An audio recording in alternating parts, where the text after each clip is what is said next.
В Рио главы Владислав Ховалых, проводивший экстренное заседание ВКС, был настроен услышать не просто доклады о положении дел по ковиду, но узнать о тех необходимых мерах, которые руководители обязаны предпринимать на местах для стабилизации ситуации в связи с принятым указом. Мы подписали указ, да? Подписать, я думаю, любой указ, любое решение можно.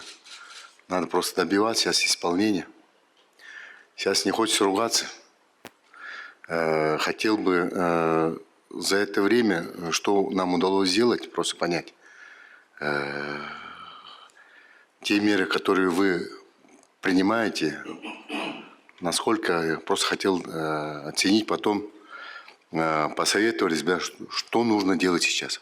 В первую очередь Владислав Ховалых заслушал руководителя регионального управления Роспотребнадзора Людмилу Салчак. По информации главного санитарного врача республики, за прошедшую неделю было выявлено 909 лабораторно подтвержденных случаев. Подтверждено 5 фактов заболевания британским и 1 случай индийский штаммами коронавируса. Несмотря на подписанный указ в Рио главы республики, сегодня продолжаются все массовые мероприятия, семейные торжества на территории всех кожунов. Музыкальное сопровождение обеспечивается работниками культуры. Проведенные рейдовые мероприятия совместно с службой лицензирования, совместно мере города Кызыла сегодня показывают, что предприниматели сегодня просто открытым образом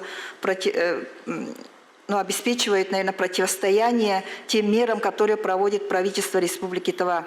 Как считает Людмила Салчак, это плохая работа Министерства экономики. Ведь можно было за это время провести большую работу. 300 заболевших за сутки, но мы продолжаем праздновать. 7 июля в республике введены новые ограничительные мероприятия. Как видим по цифрам, это жизненная необходимость. Временно исполняющий обязанности главы республики Владислав Ховалых на заседании потребовал с каждого министерства привести данные, какая была проведена работа, начиная от даты издания приказа. Так Министерство юстиции было обязано провести инструктаж для проведения рейдовых мероприятий. Поэтому вопрос к министру.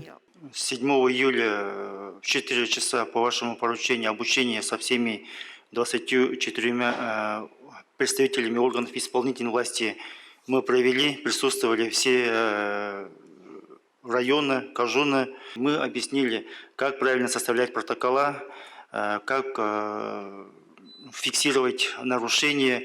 В Рио главы Тувы Владислав Ховалых потребовал от муниципалитетов усилить работу. Каждый муниципалитет должен неукоснительно следить за исполнением указа. Маски, социальная дистанция, вакцинация и полный запрет на проведение массовых мероприятий. Замечания были высказаны в адрес Министерства культуры республики. Свадьбы, юбилеи, культурно-массовые мероприятия под запретом. Ведь известно, что сегодня в больницах лечатся именно контактные лица, которые вместе были на том или ином торжестве. И если кто-то легко переносит болезнь, то для других это тяжелейшее заболевание может закончиться и летальным исходом. Сбережение людей нации – вот на чем настаивал Ховалых, принимая указ. Татьяна Армазанова, Алдын Кызбуян, Ангар Оржеп, Тува 24.